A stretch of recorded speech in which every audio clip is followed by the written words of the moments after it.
कि पहले दही जमाए के पाछे दुहिए गाय।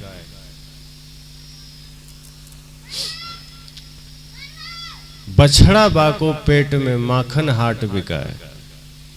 ये सदगुरु कबीर की उल्टी वाणी। अब प्रत्यक्ष में तो ऐसा नहीं होता। अब समाज में ऐसा देखते हैं क्या कि दही पहले जमा लें बाद में गाय दूहें। तो जो गाय ही बाद में दूहेंगे तो दही किस चीज का जमेगा। और इतनी ही बात नहीं है, बछड़ा भी गाय के पेट में है और उसका मक्खन हाट में बिक रहा है। अब ऐसे कोई सुनेगा तो कहेगा ये कहने वाला बोलने वाला पागल है, क्योंकि पहले दही तभी जमाई जा सकती है जब दूध उपलब्ध हो, और दूध तब उपलब्ध होगा जब गाय ने पहले बच्चा दे दिया हो। लेकिन यहां तो सारी बातें ही कबीर साहब उल्टी कर रहे हैं कि पहले दही जमाइए अब जाके गाय दुहिए, और गाय दुहने जाइए लेकिन अभी बछड़ा भी पेट में है, अभी बच्चा जन्म नहीं दिया, और मक्खन हाट में बिक रहा है। ज्ञान ग्रहण करने की क्या योग्यताएं हैं वो इसमें बताया गया है।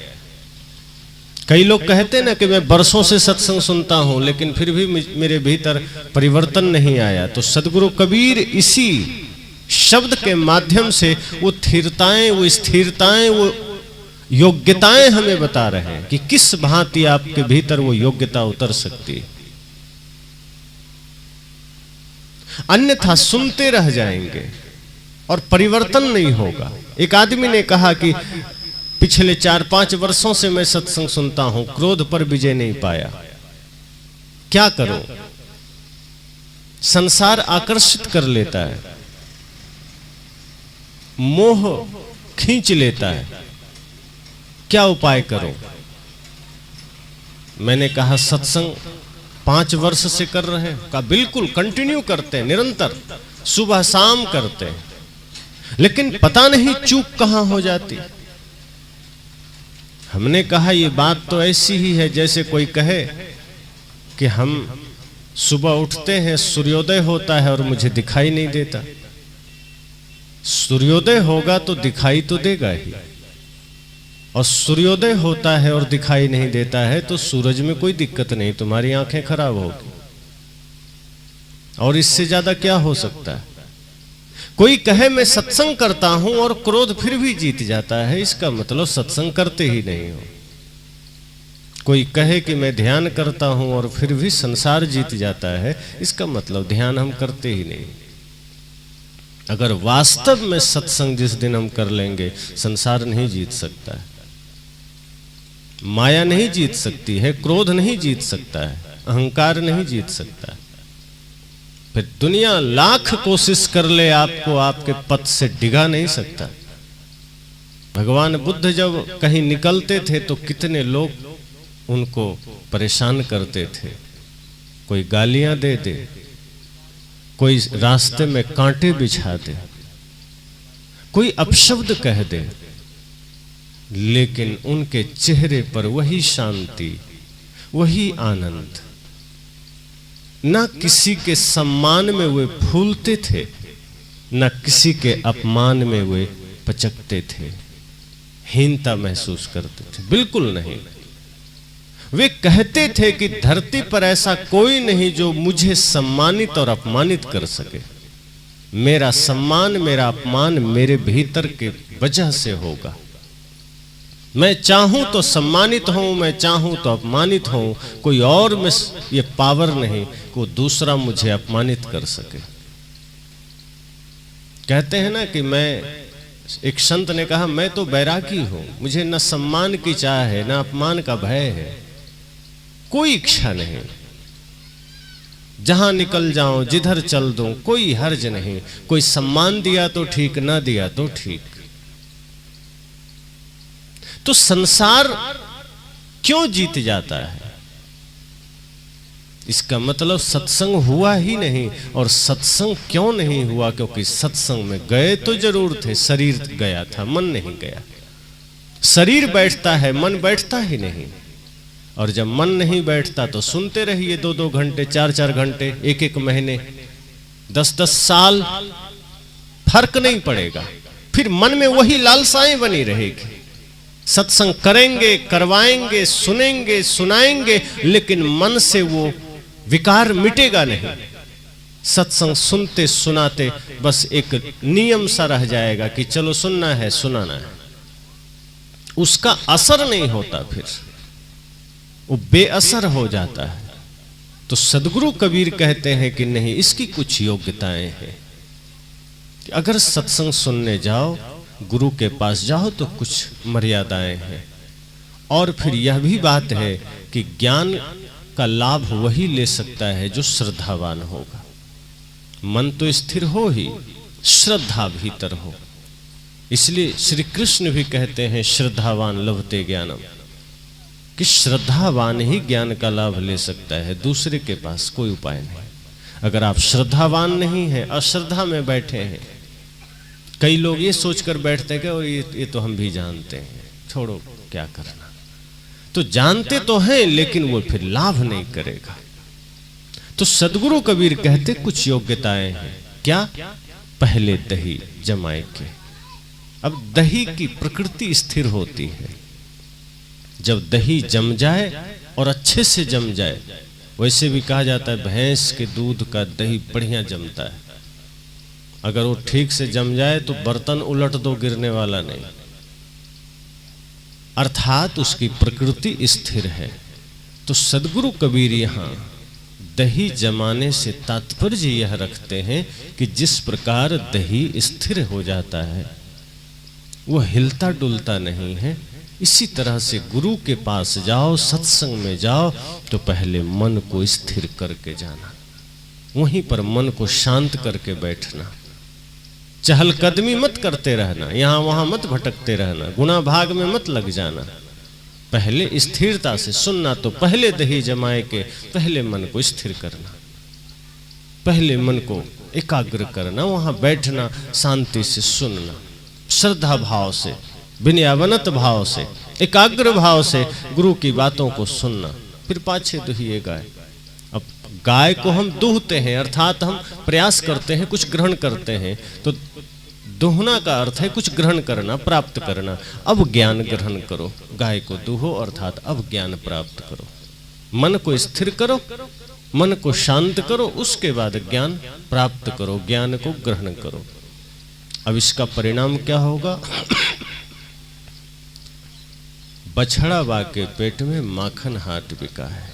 बछड़ा अर्थात फिर वो ज्ञान का खजाना आपके हृदय में होगा। अगर श्रद्धा भाव से मन एकाग्र करके गुरु के पास आपने ज्ञान ग्रहण किया है, तो उस ज्ञान से जो ज्ञान का खजाना एकत्रित होगा वो आपके हृदय में होगा। और फिर आपकी जो सत्कीर्ति है, आपका व्यक्तित्व है, आपका आचरण है, आपकी रहनी है, आपके आदर्श है, उसकी खुशबू फिर हाटों हाट बिकाएगा, पहुंचेगा लोगों तक। महान संतों की बातें हम तक कौन लाते हैं? कोई ना कोई सज्जन, कोई ना कोई व्यक्ति हमें बताते हैं कि अमुक संत वहाँ थे, बड़े तपस्वी हैं, बड़े ध्यानी हैं, बड़े ज्ञानी हैं, बड़े पहुंचे हुए संत हैं। सोचो, वो कहीं नहीं गए, वो निमंत्रण भी नहीं भेजने गए, लेकिन एक कान से दूसरे कान उनकी बातें हम तक आ जाती है। जैसे आज प्रेमानंद बाबा जी वृंदावन में रहते, निर्मल संत हैं, उनकी बातें कहाँ नहीं पहुंची, हर किसी के पास। भले ही उनकी पूजा पद्धति कुछ और हो, लेकिन जीवन एक साधक का, साधना में जीवन, पूर्ण निर्लिप्त जीवन, निष्काम जीवन, ना धन की चाह, ना पद की चाह, ना अन्य प्रसिद्धि की चाह, कुछ नहीं चाहिए। कोई दान देने जाए तो भी कहते हैं जितना खाने को आवश्यकता है उसके अलावा नहीं चाहिए। तो आज वो बैठे बैठे उनकी प्रसिद्धि दुनिया में चली गई। लेकिन आज हमारा मन हमें इतना लोभी बना दिया, इतना क्रोधी बना दिया कि हम कदम कदम पर सिर्फ उसके लिए जीने लगते। एक आदमी आया मेरे पास, कहा मैं भी सन्यासी बनना चाहता हूँ। मैंने कहा ठीक है, मन में श्रद्धा है, जिज्ञासा है तो बन जाओ। उसने कहा लेकिन आगे भोजन कौन देगा? मैं कहा घर लौट जाओ, तुम नहीं बन सकता। आगे भोजन कौन देगा तुम ये सोच रहे हो तो तुम सन्यासी नहीं बन सकता। सन्यासी बनने के लिए ये चाह छोड़नी पड़ती है कि भोजन मिले ना मिले हमें सन्यास में आना है। और जो चिंता छोड़कर आता है, चाह छोड़कर आता है, उसका सब कुछ पूरा प्रकृति कर देती है, समाज कर देता है। और जो पहले से ये सोच कर आता है कि मुझे खाने को मिलेगा कि नहीं, घर मिलेगा कि नहीं, कपड़ा मिलेगा कि नहीं, समझ लो भिखारी बन के घूमता है, उसे कोई कुछ नहीं देता। जो चाह छोड़ दे उसको देने वाले खड़े हो जाते हैं, और जो चाह लेकर आवे वो मांगने दौड़ता है, फिर भी लोग कहते हैं नहीं नहीं अब बस कर, इतना ही है। अब आप देखो समाज में, ट्रेनों में कई बार आप सब चलते हैं, मंदिरों के पास देखो भिक्षुक बैठे रहते हैं, भिखारी, वो मांग रहे होते हैं तो उनको लोग कितना देते हैं, कुछ नहीं। कोई 1 रुपया दे दिया, कोई 5 दे दिया, कोई 10 दे दिया, कोई खाने को थोड़ा अन्न दे दिया।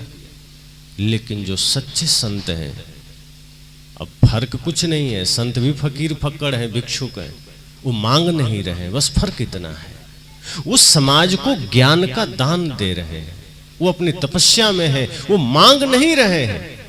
तो देने वाला खुद लाइन लगाया है कि गुरुजी कुछ सेवा हमारी ओर से। और जो सच्चे संत हैं आवश्यकता अनुसार ले लेते हैं, बाकी छोड़ देते हैं। तो जो मांगने में लगा है उसके पास कुछ नहीं है, वो दरिद्र बना हुआ है। और जो त्याग में है उसके पास सब कुछ है। तो इसलिए मैंने कहा कि आज आदमी यह चिंता कर रहा है कि कल क्या मिलेगा, खाने को मिलेगा कि नहीं, मन स्थिर नहीं है। और कहता है क्या करें, हम तो इतने दिन से साधु हैं, हम तो इतने दिन से भक्त हैं, हम तो इतने दिन से पुजारी हैं, कहाँ शांति मिलती। अरे शांति ऐसे थोड़े मिलती है, वेश से नहीं मिलती है, गले में माला डाल लेने से नहीं मिलती कि गुरु से माला ले लिया और सारा काम बन गया, कि गुरु से वेश ले लिया और सारा काम बन गया, कि कोई नाम जप कर लिया और काम बन गया। उसके लिए भीतर परिवर्तन की आवश्यकता है, सारी चाहनाएं छोड़ने की आवश्यकता है, सारी कामनाओं का त्याग करने की आवश्यकता है। और हमें भरोसा ही नहीं होता, कितना भी गुरु कह ले कि तुम त्याग करो, कामनाओं को छोड़ो, हमें लगता है कि नहीं नहीं कुछ तो मिल जाए। और पाने के चक्कर में हम दौड़ते रहते हैं। सदगुरु कहते हैं नहीं, ऐसे में नहीं होगा। फिर ऐसे में आप करते रह जाओ भजन, करते रह जाओ सत्संग, मिलना कुछ नहीं। इसके लिए स्थिरता चाहिए, इसके लिए एकाग्रता चाहिए। और उस स्थिरता एकाग्रता के बाद तब गुरु से ज्ञान ग्रहण करो, और जब ग्रहण करो तो उस पर चलो, जीने का प्रयास करो। ये सत्य, ये सत्संग जीने के लिए, सुनने के लिए नहीं है। सुनने से थोड़े कुछ हो जाएगा, जीने के लिए। जब इसको जिएंगे तो जीवन में परिवर्तन आएगा, वरना कुछ नहीं होगा। कोई कुछ कह दिया, हमारे भीतर उद्वेग जागृत हो जाता है। कोई निंदा कर दिया तो हम टेंशन में आ जाते हैं कि हमारी निंदा उसने कैसे कर दिया, उसकी बात है, कर दिया। आप क्यों चिंता होते हो? आप सोचो कि उसने किया होगा, उसको कुछ बुरा लगा या नहीं लगा, कहीं से सुना, उसने कर दिया। आत्मचिंतन करिए, आत्ममंथन करिए कि वास्तव में जो वो निंदा किया है कहीं वैसा कुछ मेरे भीतर है तो नहीं। लगे है तो उसे ठीक कर लो, नहीं है तो मुस्कुरा दो कि कोई बात नहीं, बात तो मिथ्या है, फिर गुस्सा क्या करना, चलते रहो, क्या बिगड़ जाएगा। बड़े बड़े महापुरुषों के जीवन में निंदा करने वालों की लाइन लगी थी। कबीर साहब की भी निंदा लोगों ने की, तभी तो उन्होंने कहा निंदक नीरे राखी, ऐसे नहीं कह दिया होगा। उनको भी ऐसे लोग मिले होंगे जो बात बात में निंदा करते होंगे, चुगली शिकायत करते होंगे, लेकिन वो घबराते नहीं थे। आज हमारी कोई निंदा कर दे, हम तुरंत चिढ़ जाते हैं कि इतनी हिम्मत, हमारी निंदा करोगे तो। और फिर हम उसकी निंदा में लग जाते, हम बताएं, हम भी जानते हैं तुमको आगे पीछे, बस इसी में लड़ने लग जाते हैं। और यही हमारी जिंदगी रह जाती है। फिर उसकी शांति तो पहले से खोई है, हम अपनी भी खो लेते हैं। सदगुरु कबीर ने चाहे कितना भी कह दिया निंदक नीरे राखिए, आंगन कुटी छवाए, बिन पानी साबुन बिना निर्मल करे सुबाए, हमें फर्क नहीं पड़ता। अगर कोई निंदा कर दे तो हमें लगता है कब मिले 2-4 डंडे धर दें। हम ये नहीं सोचते कि हम उसको गुरु मान लें कि नहीं ठीक ही किया तुमने, अच्छा ही है। तुमने निंदा किया, मेरे भीतर कुछ गंदगी होगी, साफ हो जाएगी। नहीं होगी तो फिर क्यों चिंता करना? अगर है तो फिर क्यों चिंता करना, और नहीं है तो भी क्यों चिंता करना? तो कोई निंदा कर दिया तो परेशान हो गए, और कोई सम्मान दे दिया तब तो इतने फूल गए कि फिर उसी के आगे पीछे घूमने लगे।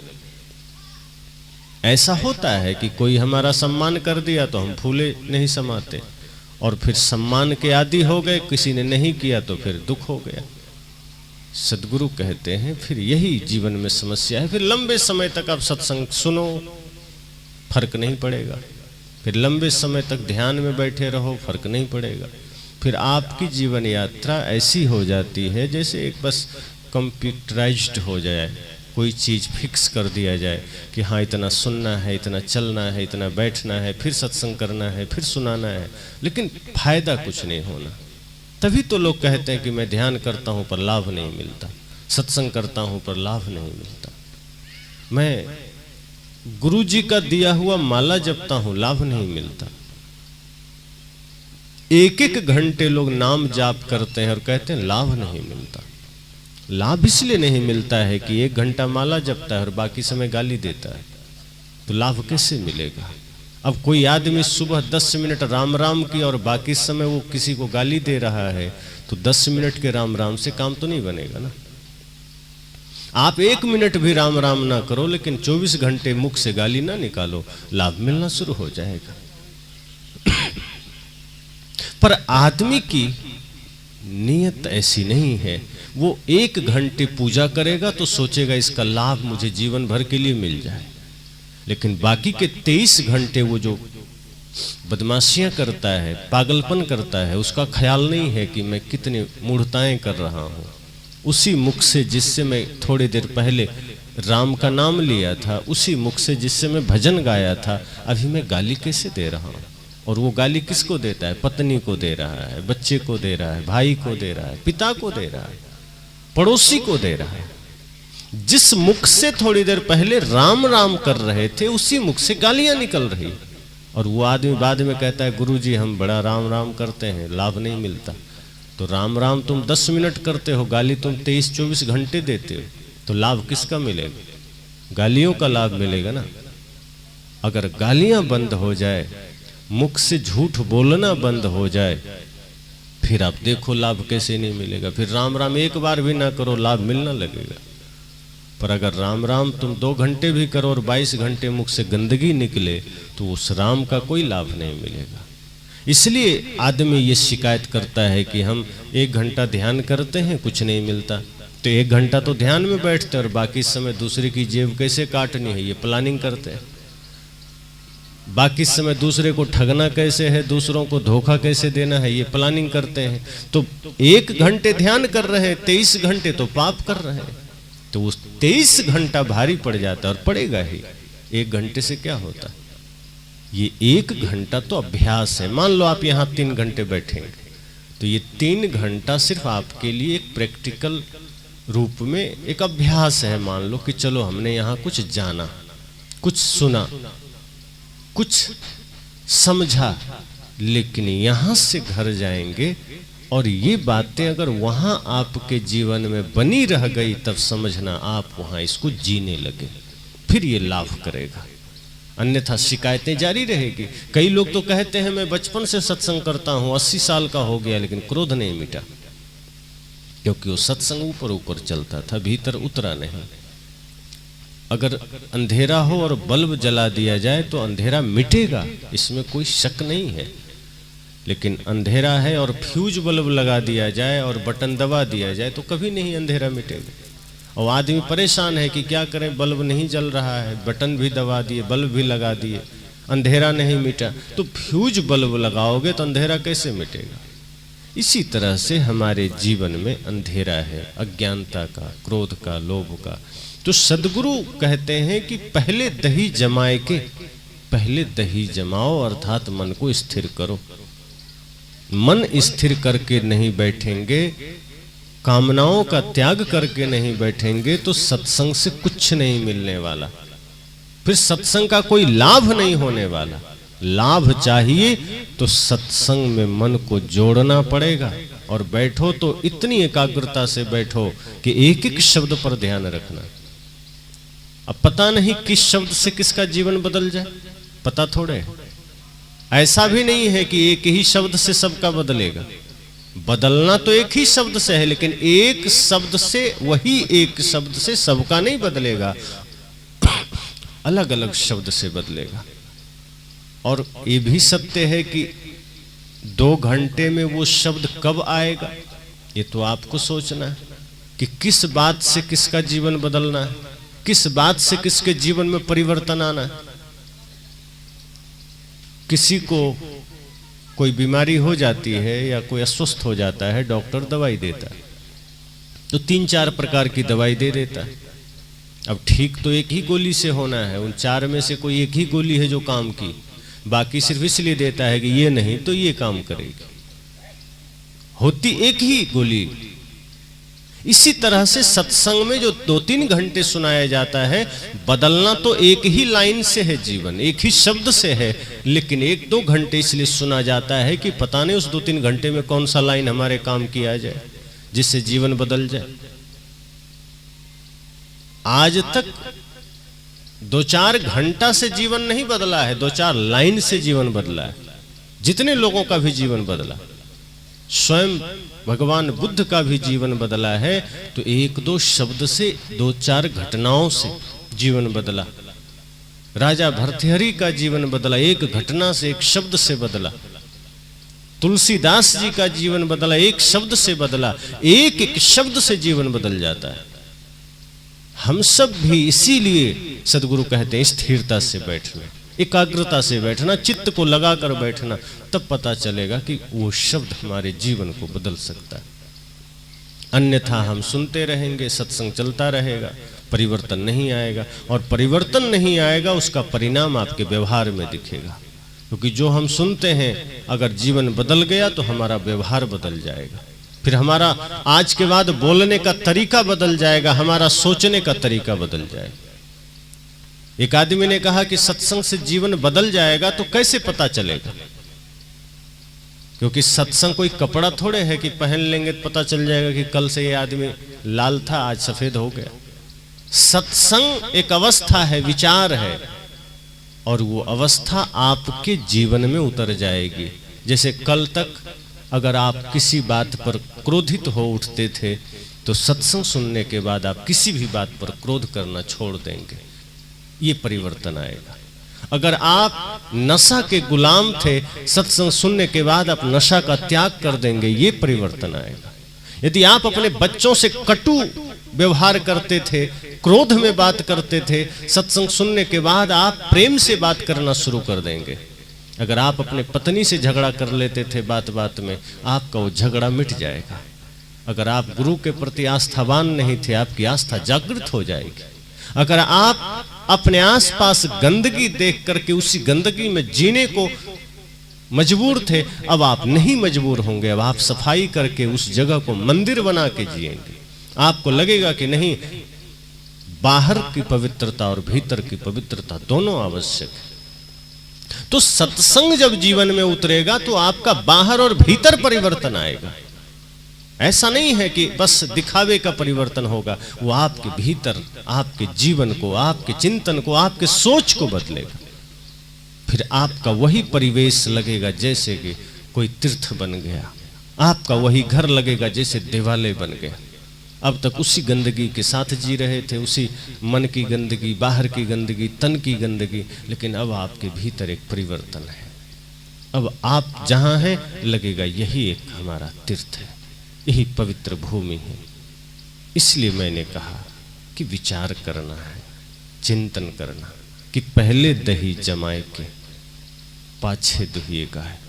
पहले मन स्थिर करिए, फिर गुरु के पास ज्ञान ग्रहण करिए, अर्थात तब ज्ञान के अधिकारी आप बनेंगे।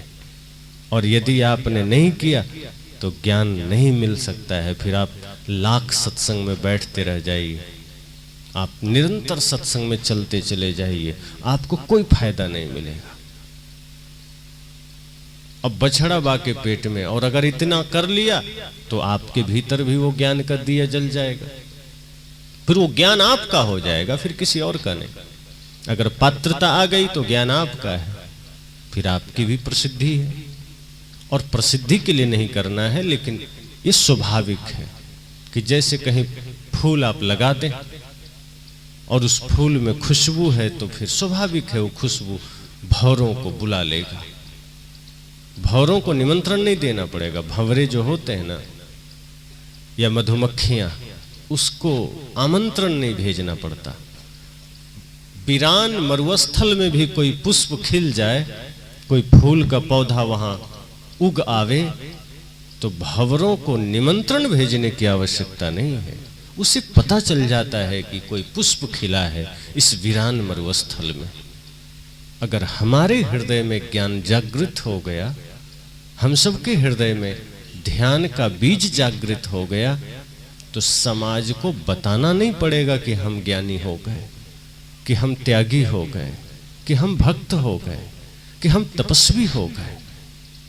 तो आपकी साधना, आपका ध्यान, आपका ज्ञान खुद चलकर लोगों तक पहुंच जाएगा। जब बुद्ध ने बुद्धत्व को पाया तो किसी को जाके निमंत्रण नहीं देना पड़ा कि मैं तो पा लिया। जो जो मिलते गए, खुद लोगों ने अनुभव किया कि इन्होंने पा लिया। उनकी बातों से वो झलकने लगती। जो सच में सत्य को पा लेते हैं, जो ज्ञान को उपलब्ध हो जाते हैं, उनके शब्दों से, उनके आचरण से वो चीजें झलकने लगती, वो दिखाई देने लगती। प्रमाण देने की आवश्यकता नहीं पड़ती। अब सूर्योदय होता है तो सूरज को प्रमाण थोड़े देना पड़ता है कि मैं उगाया। सूर्योदय खुद प्रमाण है कि मैं उगाया। उसकी रोशनी, उसकी ऊर्जा, ये प्रमाण है। ऐसा नहीं कि सूर्योदय हो गया और सब घर में एक एक लिफाफा जाएगा कि नहीं अब सूर्योदय हो गया, जाग जाओ। सूर्योदय खुद प्रमाण है कि नहीं मैं जागृत हुआ, तुम भी जगो। तो जिसके भीतर ज्ञान जगेगा उसका जीवन खुद प्रमाण बन जाएगा, उसका आचरण प्रमाण बन जाएगा कि हाँ इसके भीतर कुछ घटित हुआ, इसके भीतर कुछ परिवर्तन आया। अब ये वो न रहा जो कल तक था। जो बात बात में चिढ़ जाता था, अब ये आदमी वो नहीं रहा। जो छोटी छोटी बात में बुरा मान जाता था, अब ये वो नहीं रहा। जो हर एक छोटी छोटी बात पर झगड़े कर लेता था, अब ये वो नहीं रहा। अब ये वो है जो अपमान कर दो तो मुस्कुराता है, सम्मान कर दो तो सहज रहता है। अब ये अपने जीवन को आनंद में जीता है, क्योंकि ये आनंद का स्रोत अपने भीतर खोज लिया है, क्योंकि इसने शांति का सागर अपने भीतर खोज लिया है। जब तक शांति, आनंद, सुख हम दूसरों से पाने की चेष्टा करते हैं, बाहर पाने की चेष्टा करते हैं, दुख तब तक रहते हैं। जब हम उसे अपने भीतर खोज लेते हैं, फिर वो दुख मिट जाता है, वो पीड़ा मिट जाती है। क्योंकि जो भीतर प्राप्त है उसका फिर कोई उसे दुखी नहीं कर सकता।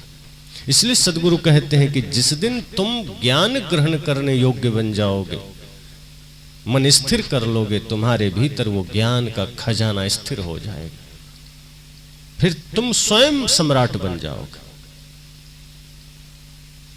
आप स्वयं बादशाह बन जाएंगे। फिर आपको दुखी थोड़े कोई कर सकता है।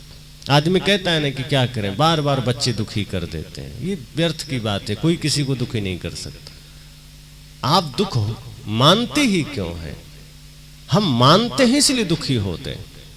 मानना ही, और दुख होता भी किस बात पर है? अपेक्षा के कारण। आप किसी से अपेक्षा करो, दुख हो जाएगा। अब जैसे कोई आदमी किसी को गाली दे रहा है, आपको नहीं दे रहा है, तो आपको दुख होता है क्या? किसी दूसरे को दे रहा है, बहुत गंदी गाली दे रहा है, सुन आप भी रहे, ऐसा नहीं कि आपके कान में वो आवाज नहीं जा रही, लेकिन आपका भाव क्या है कि मुझे नहीं दे रहा है। बस इतनी सी बात पर आप दुखी नहीं होते हैं, लेकिन अगले क्षण पता चल जाए कि नहीं आपको ही दिया जा रहा था, तो 2 घंटे बाद भी आप दुखी हो जाएंगे कि अच्छा मुझे दे रहा था। बस दुख शुरू हो जाता है। अर्थात जहां आपने मान्यता बना ली, अपेक्षा बना ली, दुख शुरू हो जाता है। आपने ये अपेक्षा कर लिया कि मेरे बेटे हैं, मेरे परिवार हैं, ये मेरी सेवा करेंगे, ये मेरी सहायता करेंगे, और वो नहीं किया, आप दुखी हो जाएंगे।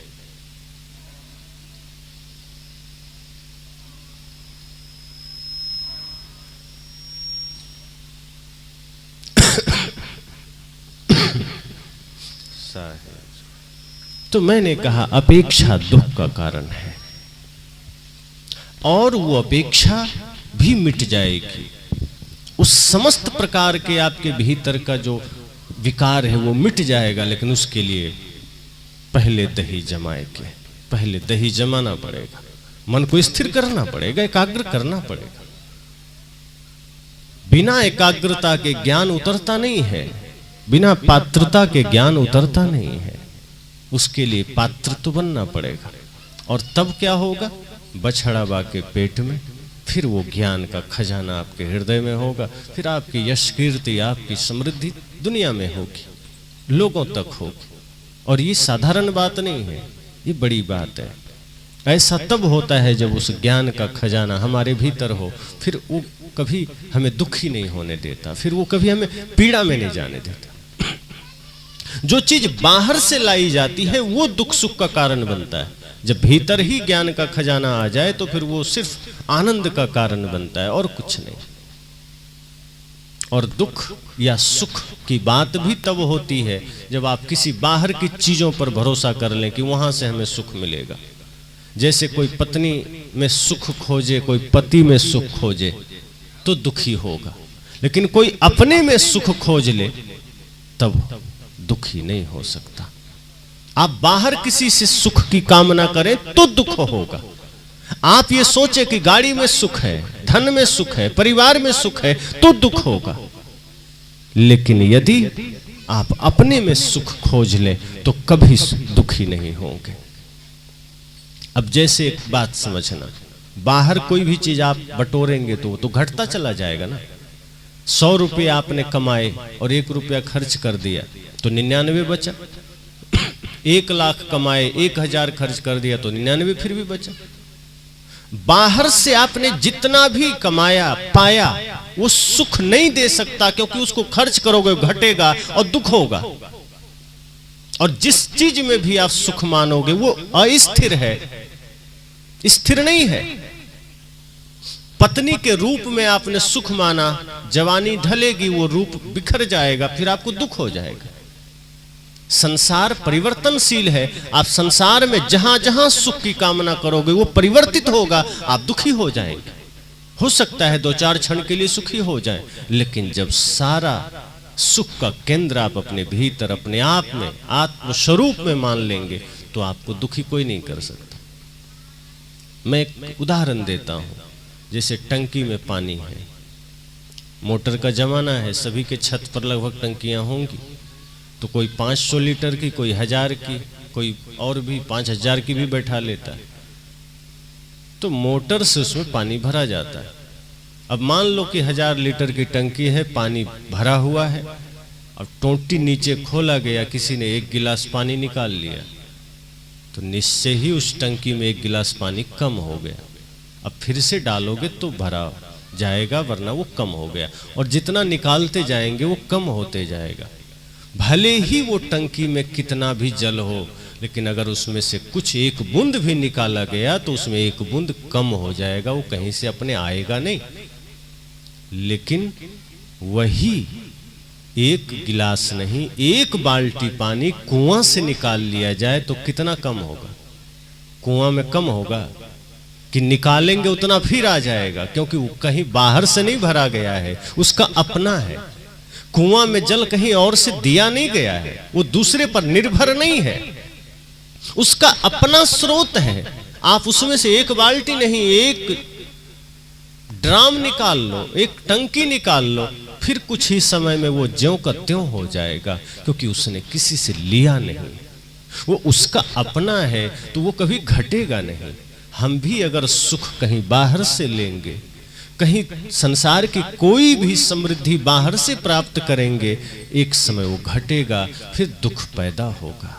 लेकिन जब हम अपनी वृत्ति को भीतर अंतर्मुख कर लेंगे और अपने आप में लौट आएंगे, कोई चाह नहीं, कोई कामना नहीं, कोई अपेक्षा नहीं संसार से, तो भीतर जो सुख जागृत होगा फिर वो शाश्वत होगा, फिर वो मिटेगा नहीं। यही तो सदगुरु कहते हैं कि अपने में लौटो। और स्थिरता उसके लिए पहली बात, पहली शर्त है स्थिरता। इसलिए 2 घंटे मत बैठो अगर समय ना हो, 10 मिनट बैठो सत्संग में, लेकिन उतना देर पूरी एकाग्रता से बैठो। ये सोचकर बैठो कि हम तपस्वी हैं, पुरुष हैं तो तपस्वी हैं, माताएं हैं तो तपस्विनी हैं, कि इतनी देर हम संसार को, परिवार को, घर को भूल कर बैठे। अगर उतनी देर भी संसार को ना भूल पाए, परिवार को भूल कर ना बैठ पाए, तो ज्ञान का लाभ नहीं होगा, फिर आपका बैठना व्यर्थ होगा, तभी तो जीवन में परिवर्तन नहीं आता। इसलिए तो बरसों सत्संग लोग सुनते हैं, लेकिन न कामनाओं का त्याग कर पाते हैं, न लालच छूटती है, न ईर्ष्या छूटती है, न द्वेष छूटता है, न नफरत छूटती है, न घृणा छूटती है, सब बना रहता है। इन चीजों का त्याग करना पड़ेगा और पूरी एकाग्रता से आप बैठो और तब सत्संग ग्रहण करो, फिर जीवन निर्विकार बनेगा। तो जीवन निर्विकार बनाने के लिए सत्संग है, सिर्फ विचारों को इकट्ठा करने के लिए नहीं है। सत्संग हम इसलिए नहीं सुनते कि और शब्द हमारे मस्तिष्क में भरते चले जाए। ये सत्संग मस्तिष्क में शब्द भरने के लिए नहीं है, ये सत्संग वह शब्द है जो मस्तिष्क में गड़े हुए तमाम कचड़ों को निकालने के लिए, जो पहले से जो विकार के शब्द हैं, जो व्यर्थ के शब्द हैं, उसे निकालने के लिए। अब इसको इस अर्थ में भी समझ सकते हैं, जैसे कई बार आप रास्ते में चलते हैं, कोई कांटा गड़ जाता है, तो कांटा गड़ गया, चुभ गया, दर्द होने लगा, तो आप क्या करते हैं, छोटा मोटा कोई और कांटा लाते हैं बढ़िया मजबूत, और उस कांटे से आपने गड़े हुए कांटे को निकाल दिया। तो कांटा तो दोनों है, लेकिन एक गड़कर पीड़ा दिया, दूसरे ने निकाल के उसको सुख दे दिया। तो ये भी शब्द है, सत्संग भी। लेकिन जो शब्द आपको दुख दे रहा है संसार का, उन शब्दों को, उन व्यर्थ के जंजालों को निकालने के लिए है ये सत्संग का शब्द। तो जब आप गहराई से सुनेंगे तो ये शब्द आपके भीतर से वो सारे कचड़े निकाल देगा, पूरा फ्रेश कर देगा, ऑपरेशन कर देगा। लेकिन अगर थोड़ी सी भी असावधानी रही तो गड़ा हुआ पहले का कचड़ा तो बाहर नहीं आएगा, यहाँ से भी वो शब्द सुन सुन करके और कचड़ा जमा कर लेंगे, और वो फिर बाद में पीड़ा का कारण बनेगा, फिर वो आपके जीवन में दुख का कारण बनेगा। फिर मन विकार से मुक्त नहीं होगा, मन और विकारों से युक्त हो जाए। इसी को कहते हैं तीर्थ गए 3 जन चित चंचल मन चोर, एको पाप न काटिया लादिन मन दस और, कि फिर और पाप कटेगा नहीं और लाद कराओगे। इसलिए तो लोग कहते हैं अरे सत्संग तो हम गए, कई बार गए, बहुत संतों का किए, लेकिन कहाँ कुछ बदलता है। ये वही लोग कहते हैं जो उस भाव से जाते हैं, पाप काटने नहीं, लादने के भाव से, शब्दों को सिर्फ इकट्ठा करने के लिए। इसलिए सत्संग इसलिए नहीं है कि मस्तिष्क में भरा जाए, सत्संग इसलिए है कि इसे अंग अंग में उतारा जाए, ताकि ये अंग अंग को सर्विसिंग कर दे। ये सत्संग सर्विसिंग के लिए, एक एक कचड़े को बाहर निकालने के लिए। आप ये देखो ना कि आपके जीवन में दुख का कारण क्या है, आपके जीवन में पीड़ा का कारण क्या है। आप दूसरे को मत देखो, अपने को देखो कि आपके जीवन में जो पीड़ा है उसका वजह क्या है, कारण क्या है, और जो कारण है उसे हमें ठीक करना है, उसे मिटाना है। अगर किसी वजह से आपके मन में कोई पीड़ा है, दुख है, परिवार कारण हो, समाज कारण हो, कोई विचार कारण हो, कोई धर्म संप्रदाय कारण हो, कोई भाषा कारण हो, आप उसे ठीक करें। और उसे ठीक करने के लिए आपको अपने तरीके से चलना होगा, पूर्ण समर्पण एकाग्रता के साथ, गुरु के वचनों पर विचार करते हुए। तो इसलिए सदगुरु कहते हैं कि पहले मन को स्थिर करना, पहले दही जमाए के, ये योग्यता है, ये शर्त है सत्संग में जाने का। पाछे दुहिए गाय तब गाय का दूहन करना। और इसी भाव को कृष्ण कहते हैं श्रद्धावान लभते ज्ञानम, कि आप श्रद्धावान होकर ज्ञान का लाभ ले सकते।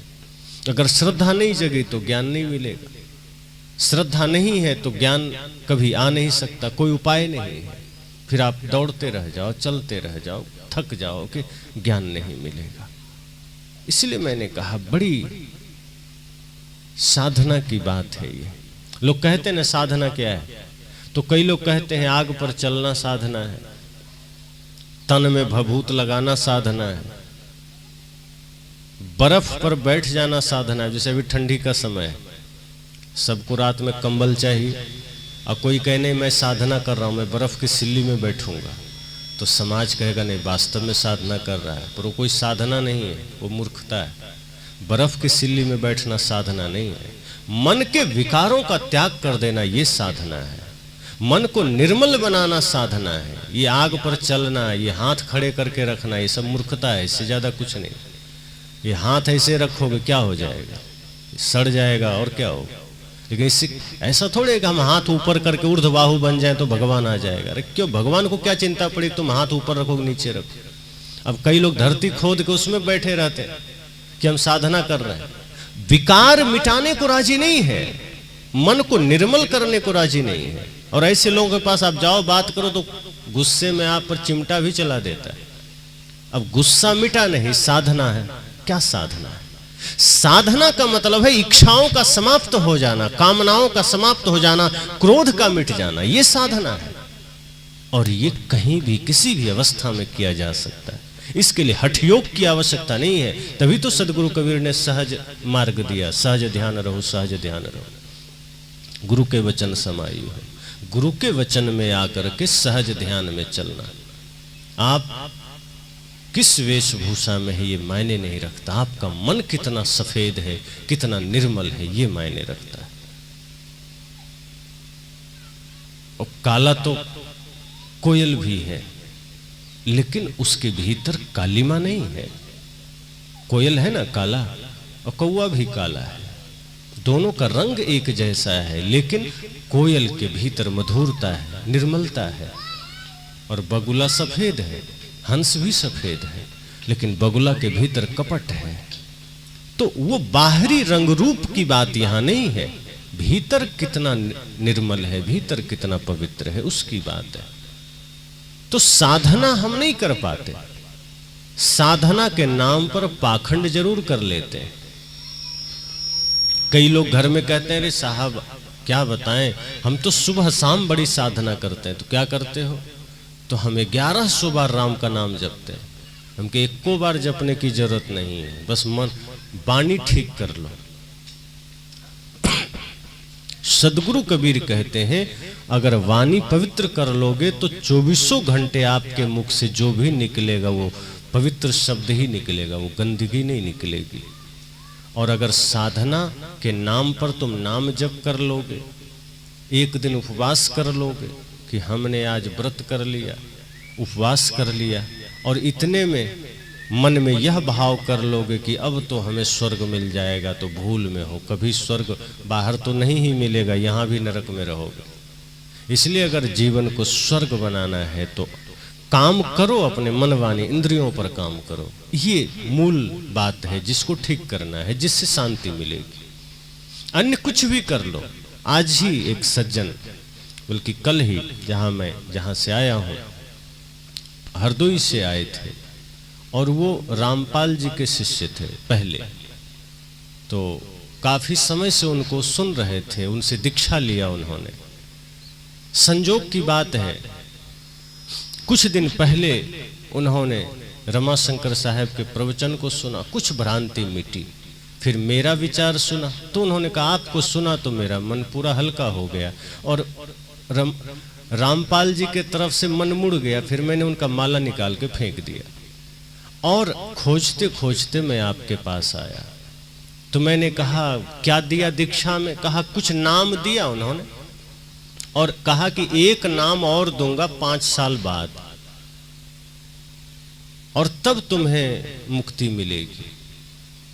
तो उन्होंने बताया कि मैं आपका विचार सुनता था, तो उस अनुसार से मुझे इतना बोध हो गया कि अगर कल मर जाए तो 5 साल बाद तुम नाम दोगे तो मुक्ति तो हमारी होगी नहीं। तो हमें तो ऐसा गुरु चाहिए जो आज ही हमें सारा नाम और ज्ञान दे दे। और फिर ये उलझाना कि कोई और अलग नाम है जिससे तुम्हें मुक्ति मिलेगी। आज हमारे यहाँ भी ऐसे बहुत से लोग हैं पाखंडी, जो कहेंगे कि सार नाम और मूल ज्ञान मेरे जेब में है, दूसरे के पास नहीं। तुम मेरे पास आओगे तो हम ही तुमको सार नाम देंगे, और उसी से तुम सतलोक जाओगे। तो ऐसे ढोंगी लोग भी हैं, वही उनको मिल गया। लेकिन मैंने खुलासा किया, मुझसे कहा गुरुजी ऐसा कोई नाम है क्या जिससे डायरेक्ट मुक्ति मिलती है? मैं कहा धरती पर जितने भी नाम है सब जड़ है, मुक्ति किसी से नहीं मिलती। और अगर सार ज्ञान की बात करो तो सदगुरु कबीर का एक एक शब्द सार ज्ञान है। ये उलझाने वाले लोग हैं जो ये कहते हैं कि मेरे पास कुछ स्पेशल है। कबीर साहब का बीजक में जितनी भी वानियाँ हैं, साखी ग्रंथ में जितनी वानियाँ हैं, भजनावली में जितनी वानियाँ हैं, सार ज्ञान ही तो है, मूल ज्ञान ही तो है। एक एक शब्द को अगर जीवन में उतारा जाए तो उसी से मुक्ति संभव। लेकिन ये कह देना कि नहीं इसके अलावा मेरे पास है, कबीर साहब आ करके बाद में दे गए, और वो हम किसी को नहीं कहते, कान में कहते हैं। मैंने कहा कान में जो कहा जाए किसी को ना कहा जाए, वो गाली है क्या? अरे जो बढ़िया ज्ञान होगा वो तो खुल्लम खुल्ला कहा जाएगा, वो गालियां हैं जो चुपके से दी जाती। तो ये कौन सा सार ज्ञान है जो चुपके से दिया और कबीर साहब तुम्ही को दिया आके? तो ये सब मूढ़ताएं समाज में है। तो गुरु के पास हम कई बार चले जाते तो हमें ऐसा उलझा दिया जाता है कि साधारण से ज्ञान से, सहज सी बात से जीवन बदल सकता था, वहां इतना उलझा दिया कि आदमी उलझते उलझते उसी में रह गया, ज्ञान दूर हो गया। उसी तरह उसने कहा कि गुरुजी हमको रामपाल जी ने ऐसा उलझा दिया वाणी में कि ये शब्द, ये नाम, ये ओहम सोहम दुनिया भर का कचरा धर दिया मन में और मिला कुछ नहीं, सिर्फ मन डिप्रेशन में चला गया। आज मैं निर्भर हूँ, निर्मल हूँ, निर्विकार हूँ, आपके पास हूँ। फिर दीक्षा लिया, वो चले गए। तो ऐसे कम से कम 200-400 रामपाल के शिष्य हमारे पास आए होंगे। कुछ 200-400 राधा स्वामी के आए होंगे, तो वो तो उतना नहीं उलझाते, कम उलझाते हैं। लेकिन रामपाल वाले बड़े उलझाते हैं, ये लोगों को एकदम मूढ़ बना देते हैं, जड़। वो लड़ लेंगे आपसे, ऐसे ऐसे उनके चेले हैं, झगड़ा कर लेंगे। लेकिन सदगुरु कबीर का जो निर्मल ज्ञान है वो इन सबसे ऊपर है। जो समझ जाता है वो सारी भ्रांतियां उनकी कट जाती है। तो मैंने कहा सदगुरु कबीर हमें निर्भर करते हैं, भार नहीं डालते। उनका ज्ञान, उनका शब्द आपको परेशान नहीं करता है, समाज से आपको काटता नहीं है। सदगुरु कबीर का ज्ञान तो आपको वैश्विक बना देता है, सबका बना देता है। वे तो कहते हैं कि जो सदगुरु कबीर की वाणी को धारण कर लेगा वो उसके लिए पूरी पृथ्वी परिवार बन जाएगा। ऐसा नहीं वो किसी से अलग कर देंगे कि वहां मत जाओ, वो मत करो, ऐसा मत करो। ठीक है, जहां लोग मांस भक्षण करते हैं वहां मत जाओ, शराब पीते हैं वहां मत जाओ, पर घृणा किसी से नहीं करो। कबीर साहब ने कहा घृणा किसी से नहीं करो। कोई शराबी भी है, घृणा नहीं करना। अगर घृणा करेंगे तो वो छूटेगा कैसे उसका शराब। एक जगह में बैठा था तो एक शराबी आके बैठने लगा, तो हमारे कुछ कार्यकर्ता थे, उनको हटा दिए, कहा अरे हटो हटो, निकलो यहाँ से। तो मैं कहा बाकी सबको निकाल दो, चलेगा, उसको बैठने दो, वही तो मरीज वही तो है। ये सत्संग किसके लिए? जब शराबी ही नहीं बैठेगा तो यहाँ धर्मात्मा बैठ के क्या करेगा? अब ये तो ऐसा ही है कि विद्यालय में लिख दिया जाए कि पढ़े लिखे लोग यहाँ नहीं आ सकते, या पढ़े लिखे ही आ सकते हैं। अस्पताल में लिख दिया जाए कि यहाँ मरीजों का आना मना है। अब ये तो गलत बात है, अस्पताल में तो मरीजों की ही आवश्यकता है। इसी तरह से सदगुरु कबीर का ज्ञान वह ज्ञान है जो व्यक्ति को बदलता है और बड़े सरल शब्दों में बदल देता है। एक बात ध्यान रखना, मन वचन कर्म को निर्मल करना है, और जिस शब्द से हो जाए वही मूल ज्ञान है, जिस ज्ञान से हो जाए वही सार ज्ञान है। सदगुरु कबीर का एक एक दोहा पकड़ना, जिस दोहा से आपका मन वचन कर्म निर्मल हो जाए, समझना वही मेरा मूल मंत्र है, वही ज्ञान है, वही साहिब का सार तत्व है। और वहीं से सतलोक की यात्रा शुरू हो जाती है। और वो बाहर नहीं है, मन निर्मल हुआ, सतलोक भीतर जागृत हो गए। इसीलिए आज समाज में स्थिरता नहीं रही, लोग उद्वेगित हो रहे हैं, विचलित हो जाते हैं। दीक्षा लेकर के भक्ति मार्ग में चलते हैं, लेकिन इतना शब्द जंजाल डाल दिया गया, इतना उलझा दिया गया कि लोग भक्ति में आना भी नहीं चाहते। वो इतनी कठिनाइयां बता दी गई, हम उसको सरलता प्रदान नहीं करते हैं। सदगुरु कबीर कहते हैं बड़ा सरल है, ये घर को ही मंदिर बनाओ, इस घर को ही देवालय बनाओ, बड़ा सरल है। एक दूसरे में परमात्मा को देखो, बड़ा सरल है। प्रेम में जीना सरल है, 24 घंटे क्रोध में जीना कठिन है। आप कितनी देर क्रोध में रह सकते हैं? एक आदमी मान लो क्रोध आ गया, कितनी देर के लिए? आधे घंटे, 1 घंटा लगातार क्रोध रह जाए तो आदमी बेहोश हो जाएगा, नसें फट जाएगी। लेकिन प्रेम में 24 घंटे जिया जा सकता है, जीवन भर जिया जा सकता है। प्रेम सिर्फ आनंद देता है, सत्य में हमेशा जिया जा सकता है, झूठ में सदा नहीं जिया जा सकता। इसलिए सदगुरु कबीर की वाणी बड़ी शुद्ध साफ सुथरी वाणी है कि सत्संग सुनो, लेकिन ये मत सोचना कि सत्संग कर बाहर से हम पर्दा सत्संग का रखेंगे, भीतर कुछ भी करते रहेंगे। जैसे पर्दे, नाटक जब लोग करते हैं मंच पर तो पर्दे लगा लेते हैं और कई प्रकार से दिखावा करते हैं कि पर्दे लगा दिए, अब जिसको जो पाठ करना है पीछे तैयारी भी कर लिया। अब कोई रावण बना था, उसका पाठ खत्म हुआ, वही आदमी अब उधर से कुंभकर्ण बन के आ गया, तो पर्दा लगा है, पता नहीं चलता पीछे कुछ भी चल रहा है, पर हम वही देखते हैं जो पर्दे के बाहर दिखाया जाता है। ऐसे ही आज आदमी ध्यान का पर्दा लगा लिया, जीवन में सत्संग का पर्दा लगा लिया। अब बाहर से हमें लगता है ये आदमी ध्यानी है, सत्संगी, लेकिन पर्दा सत्संग का है और भीतर कपट चल रहा है, भीतर छल चल रहा है। मंदिर में खड़े हैं, भगवान की प्रार्थना कर रहे हैं, त्वमेव माता च पिता तमेव बंधुश्च सखा, और भीतर शकुनी की भांति कपट चाल चल रही है, अंदर वो चाल चल रहा है, मंथरा की तरह चाल चल रहा है। तमाम तरह के कचड़े भीतर चल रहे हैं। बाहर से लग रहा है किसी को कि ये बड़ा सत्संगी आदमी, अब भीतर उसका छल चल रहा है। सदगुरु कहते हैं वो भीतर के छल को मिटाओ, फिर तुम मंदिर नहीं भी जाओगे तो तेरा घर मंदिर बनेगा। और मंदिर में खड़े हो और छल भीतर चल रहा है तो कोई काम का नहीं। इसलिए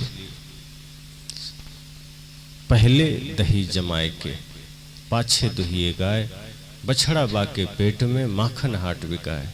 पहले मन स्थिर करके बैठिए, ये सोच कर बैठिए कि सत्संग हमारे जीवन के लिए एक परिवर्तन का अवसर है। इसलिए बैठिए कि सत्संग हमारे जीवन के प्रश्नों का उत्तर है, समस्याओं का समाधान है। अगर हम थोड़ा भी धैर्य और स्थिरता और एकाग्रता से बैठ सके तो हमारा वो बेजान जीवन सुख से